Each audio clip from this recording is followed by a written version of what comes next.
नमस्कार, आपले धुळे न्यूज आपले हार्दिक स्वागत करीत आहे। आज दिनांक 2/9/2017 रोजीच्या ठळक घडामोडी। धुळे व नंदुरबार जिल्हा परिषद तांत्रिक आरोग्य कर्मचारी पतपेढीचे चेअरमन पदाची श्री राजेंद्र अशोक पाटील यांची झाली निवड। आरोग्य सेवेतील महिला शिपाईचा मेळावा आंदोलन केला निर्धार पंचायत समिती येथे झाला मेळावा। धुळे तालुक्यातील हडसोनी गावातील मेंढपाळ चारणाऱ्या वन विभागाच्या कर्मचाऱ्यांना मारले बेदम, त्या संदर्भात घेतली प्रेस। भिडे बाग देवपूर क्रीडा व संस्कृती मंडळातर्फे मीराबाईंवर येथे महापालिकेत निवडून आलेली भाजप महिला विवेक नाईकीचा जल्लोषात केला सत्कार। ओसवालनगरमधील श्री साई गणेश मंडळाकडून गणपती पूजन करून झाला भंडाराचा कार्यक्रम। बातमी नंबर 1। धुळे व नंदुरबार जिल्हा परिषद तांत्रिक आरोग्य कर्मचारी पतपेढीचे चेअरमन म्हणून श्री राजेंद्र अशोक पाटील यांची निवड जिल्हा उपनिबंधक कार्यालयाचे अधिकारी श्री समीर वंजारी, लेखपाल व अमूल्य मंडईत मुख्य लिपिक यांनी ही निवड पतसंस्थेत जाहीर केली। श्री राजेंद्र अशोक पाटील यांच्या चेअरमन निवडीसाठी एकमेव अर्ज आल्याने खेळीमेळीच्या वातावरणात चेअरमन पदाची निवड करण्यात आली। मी व माझे संचालक मंडळ हे सभासदांच्या संस्थेच्या संदर्भात जे काही अडचणी असतील त्या मी व संचालक मंडळ सोडवण्याचे आश्वासन चेअरमन यांनी दिले। या निवडीसाठी मनोज पिंजारी, चेतन पवार, रामूभाई नागरे भाऊ, दीपक वंजारी, के.आर. पाटील, परकर साहेब, के पावरा व 2 महिला या निवडीसाठी हजर होते। श्री योगेश्वरानंद गिरी यांच्या विरोधात तो बहुमताने 11 विरुद्ध 0 मतदानाने आम्ही सिद्ध करून दाखवला। आज महाशय वंजारी साहेब प्रत्याशी अधिकारी यांच्या समक्ष चेअरमन म्हणून माझी निवड झालेली आहे। या संस्थेची बिनविरोध निवड झालेली आहे। एकट्याचाच माझा एक फॉर्म भरला गेला होता। यापुढे या संस्थेचा विकासासाठी आमचा प्रयत्न राहणार आहे। सर्व संचालक मंडळ हे प्रयत्नशील राहणार आहे भविष्यात। सगळ्यांनी विश्वास दाखवला, त्याबद्दल सर्व संचालकांनी जो माझ्यावर विश्वास टाकला आहे त्याला मी तडा जाऊ देणार नाही भविष्यामध्ये। आणि जे सभासदांचा माझ्यावर विश्वास आहे किंवा आमच्या संचालक मंडळावर जो विश्वास आहे, या संस्थेवर मेन विश्वास आहे, त्याला तडा जाऊ देणार नाही। त्यांच्या हिताचे निर्णय घेतले जातील हे मी विश्वासाने सांगू इच्छितो। बातमी नंबर 2। आरोग्य सेवेतील महिलांचा मेळावा आज दिनांक 2/9/2017 रोजी पंचायत समिती येथे भरवण्यात आला। पंढरपूर येथे दिनांक 16 मे 2017 रोजी श्री जावळे यांच्या अध्यक्षतेखाली यशस्वीरित्या बैठक पार पडली। यात कोल्हापूर, सातारा, पुणे, नगर आणि सोलापूर जिल्ह्यातील 100 कार्यकर्त्या महिला उपस्थित होत्या। 40 रुपये पगारात 8 तास काम करावे लागतात। हा अन्याय किती दिवस महिलांनी सहन करावा? पण शासनाने लक्षात ठेवा की कर्जबाजारी शेतकऱ्याप्रमाणे या गरीब महिलांवर आत्महत्या करण्याची वेळ आली आहे। आपण सर्व महिलांची 20 वर्षापासून दुर्लक्षामुळे त्यांची उपासमार होत आहे। प्रमुख मागण्या 1. सर्व संघटनांच्या 2 मे 2017च्या बैठकीत माननीय आमदार श्री विजयकुमार देशमुख आरोग्य राज्यमंत्री यांनी मान्य केल्याप्रमाणे 6,000 रुपये मासिक पगाराचे आदेश ताबडतोब काढावे। 2. आरोग्य केंद्र प्रसूती कक्षात 2 महिला शिपाईचे आरक्षित करून अर्धवेळ महिला परिचय भरण्याबाबत 3. शासनाने ओळखपत्र व गणवेश मिळावा। अर्धवेळ महिलांच्या सेवेच्या समाप्तीनंतर एक लाख रुपये द्यावेत व त्यांची सेवा समृद्धीची वयोमर्यादा 65 वर्षापर्यंत असावी। या मेळाव्यास अध्यक्ष सुनंदा निकम, श्री डी.ओ. पाटील, जिल्हाध्यक्ष मुक्ताबाई शेवाळे, पद्माकर भागुल, अनिल कासार, जिजाबराव देसले, केतन पाटील व अनेक महिला उपस्थित होते। राज्याध्यक्ष महिला संरक्षण समिती, महाराष्ट्र राज्य जिल्हा परिषद आरोग्य सेवा कर्मचारी संघटना 257/89। आम्ही आरोग्य सेविका, आरोग्य सेवक, आरोग्य सर्व कर्मचाऱ्यांच्या प्रश्नासोबत आमच्या आरोग्य सेविकेबरोबर ज्या भगिनी काम करतात अर्धवेळ स्त्री परिचर, त्या अनेक वर्षापासून अगदी तुटपुंज्या मानधनावर या ठिकाणी काम करतात। त्यांना कोणत्याही प्रकारचा न्याय आजपर्यंत शासनाने दिलेला नाही आहे। 40 रुपये रोज या अतिशय तुटपुंज्या पगारावर ते आज आशेने काम करत आहेत।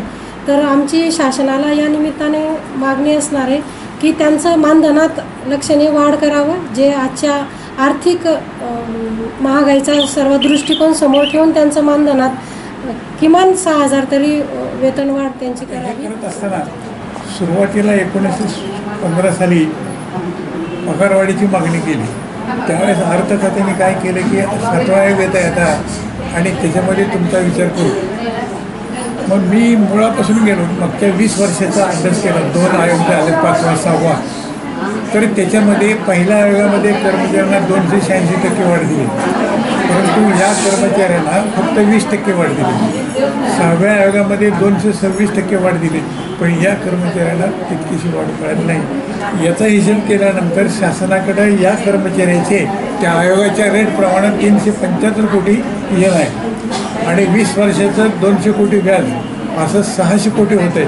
हे मी मंत्र्यांना अधिकाऱ्यांना स्पष्ट सांगितलेलं आहे, तर कुठं सांगतो असं नाही. तरी परंतु 600 कोटीचं जे व्याज होतं आहे 60 कोटी, ते फक्त व्याजच आम्हाला देत नाही. बातमी नंबर 3. धुळे तालुक्यातील अडचणी गावातील रिकाम्या जागेत मेंढ्या चरण्यासाठी प्रत्येक वाड्याच्या प्रमाणे 1 वर्षासाठी 20,000 रुपये मागणी करून त्या भागातील वन विभागाच्या कर्मचाऱ्यांना मेंढ्या चरणारे गरीब मेंढपाळ श्री चिंतामण टेलर यास बेदम मारहाण केली व पैसे न दिल्यास परत येथे मेंढ्या चारू नको, नाहीतर हातपाय तंगड्या तोंडू अशी धमकी दिली व श्री चिंतामण टेलर यांना बेदम मारहाणीमुळे बेशुद्ध झाल्याने हे प्रकरण अंगलट येईल या भीतीने मोहाडी पोलीस स्टेशन येथे विविध कलमान्वये त्यांच्याविरुद्ध खोटा गुन्हा दाखल केला. हा गरीब अशिक्षित मेंढपाळ जीवाच्या भीतीने कोणतेही औषधोपचार न करता 4 दिवस घरात बसून होता. इतकी भयानक दहशत या वन विभाग कर्मचारी व अधिकाऱ्यांनी माजवली आहे. या घटनेचा निषेध करण्यासाठी दिनांक 18/9/2017 रोजी पारा रोड शिवाजी पुतळ्यापासून महामोर्चाचे आयोजन करण्यात आले. या मोर्चात घोडे व मेंढपाळ सामील होणार आहेत. धुळे, नंदुरबार, जळगाव, नाशिक या सर्व जिल्ह्यापासून धनगर बांधव मोठ्या संख्येने सहभागी होणार आहे. या प्रेसला उपस्थित विठ्ठल महाराज, सुनील भाऊ वाघ, मधुकर भाऊसाहेब गर्दे, विनोद खेमकर, बापूसाहेब मोहाडे, गोपीचंद मानर व इतर सर्व पदाधिकारी या प्रेसला उपस्थित. 2017 रोजी हरसोली या गावात गावाच्या जंगलामध्ये चिंतामण रुंडीबाज खिलारी हा मेंढपाळ आपल्या मेंढ्या चारत असताना वन अधिकाऱ्यांनी त्यांना 15 तारखेला त्यांची काही डिमांड होती पैशांची आणि ती पूर्ण न झाल्यामुळे 16 तारखेला त्यांच्यावर सामूहिक हल्ला 10-15 लोकांनी जाऊन सामूहिक हल्ला केला. त्याला जायबंदी केलं, बेशुद्ध होईपर्यंत मारहाण करून आणि त्याच्याच मोबाईल घेऊन घेतला आणि त्याला एक फोन करायला चान्स दिला. मला तू फक्त 2च शब्द बोल अशी बोलण्याची संधी दिली. तो जेव्हा बोलला लगेच हिसकवला आणि काही मंडळी तिकडनं त्याच्या घरच्यांना माहीत पडलं की बुवा आमच्या लोकांना मारहाण होती आपल्या, तर ते पळत येत होते तिकडनं त्याला सोडवायसाठी. त्यावेळेस याची परिस्थिती अशी होती, हा बेशुद्ध पडलेला होता आणि यांनी पाहिलं आपल्या अंगलोट येईल की आता याला जास्त लागलेलं आहे म्हणून स्वतःचं झालेली चुकी लपवायसाठी त्यांच्याकडे असलेला दुसरा मोबाईल, एक लेडीज कोणतरी त्यांचा कर्मचारी होता आणि त्यांच्याकडून त्या मोबाईलच्या याने एक शूटिंग करून घेतली. लोक आमच्याकडे पळत येत आहेत ते पाहून आणि यांनी आमच्या दगडफेक केली, आमच्यावर हल्ला केला असा खोटा कांगावा करून त्यांच्यावरच मोहाडी पोलीस स्टेशनला खोटा गुन्हा दाखल केला. 3 लोकांना आरोपी करून महत्त्वाची मागणी महाराष्ट्रातील धनगर समाज, मेंढपाळ समाज हा भटकेमुक्त जाती जमातीमध्ये घेतलेला असताना NT-क मध्ये घेण्यात आलेला आहे. पण धुळे जिल्ह्यातला ठेलारी समाज आपण ज्याला म्हणतो, विशेषतः साक्री, नाशिकचा काही भाग आणि जळगाव जिल्ह्यातला काही भाग, या भागातला ठेलारी समाजाला NT-ब मध्ये त्यावेळेस समावेश केला. त्याच्यामुळे धनगरांच्या भटकेमुक्तांच्या कुठल्याही सवलती हा ठेलारी समाज या ठिकाणी उपभोगू शकलेला नाही. काय दुसऱ्याला खायला आणि म्हणून तो जो अडचणीचा माणूस आहे त्याला प्रचंड मारहाण केली आणि असे सर्वजण सगळ्या क्षेत्रामध्ये होते. म्हणून आमची पहिली अशी मागणी आहे की आमची धनगर ठेलारींसाठी असलेली जी वनजमीन पुरवण, जे इंग्रज सरकारला याची जाणीव होती की या लोकांसाठी राखीव वनक्षेत्र असलं पाहिजे, ती आमची पूर्वीची जी वनक्षेत्र आहेत ती मोजून आम्हाला देऊन टाका. आमचा धंदा व्यवसाय कसं सांभाळायचं ते आम्ही बघू. राज्य सरकार आमचं येऊ, दुसरं येऊ, कोणीही येऊ, या धनगरांच्या प्रश्नाकडे काही कोणाचं लक्ष नाही. आमचंही सरकार असताना शेळीमेळी महामंडळ आहे, आताही शेळीमेळी महामंडळ आहे. कोणत्या तरी आमच्यासारख्याच्या कार्यकर्त्याची सोय लावण्यासाठी त्याला अध्यक्ष करून टाकतात. 5-10 कोटीची तरतूदसुद्धा वर्षामध्ये देत नाही. भिडेबाग देवपूर क्रीडा व संस्कृती मंडळातर्फे मीराबाई दर येथे महापालिकेत निवडून आलेली भाजपाची महिला विविता विवेक नाईक उर्फ भारती हिचं जल्लोषात स्वागत करण्यात आले. ज्या दिवशी मतदान होते त्या दिवशी पाऊस होता आणि मतमोजणीच्या दिवशीही जोरात पाऊस होता. अशा अनुभवात 1306 मतांनी दणदणीत निवडून आल्यात आणि सर्वात जास्त मतांनी त्या निवडून आल्यात. विवेकानंद नाईक यांचे वडील पावसकर प्रिंटिंग प्रेसचे मालक आहेत. या कार्यक्रमाला प्राध्यापक प्रकाश पाठक, धनंजय शुक्ल, प्रशांत पावसकर, जतीन बंचाळ, केदार जोशी, धनंजय पाटील, डॉक्टर प्राची शुक्ल असे अनेक मान्यवर.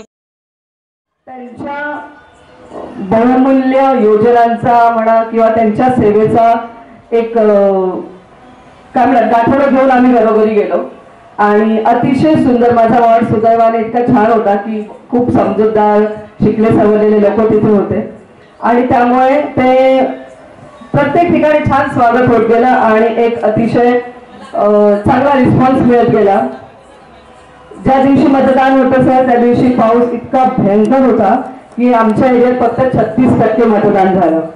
तेव्हा थोडीशी हवा टाईट झाली होती की आता काय होणार, पण आमचा प्रत्येक कार्यकर्ता म्हणत होता काय नाही मी माझ्या एरियातल्या लोकांना उतरवलंय म्हणून. मग शेवटी हे समाधान केलं की प्रत्येक जण असं म्हणतो की मी माझ्या एरियातल्या लोकांना उतरवलं, मग आपण म्हणायचं की ते लोक आपलेच होते.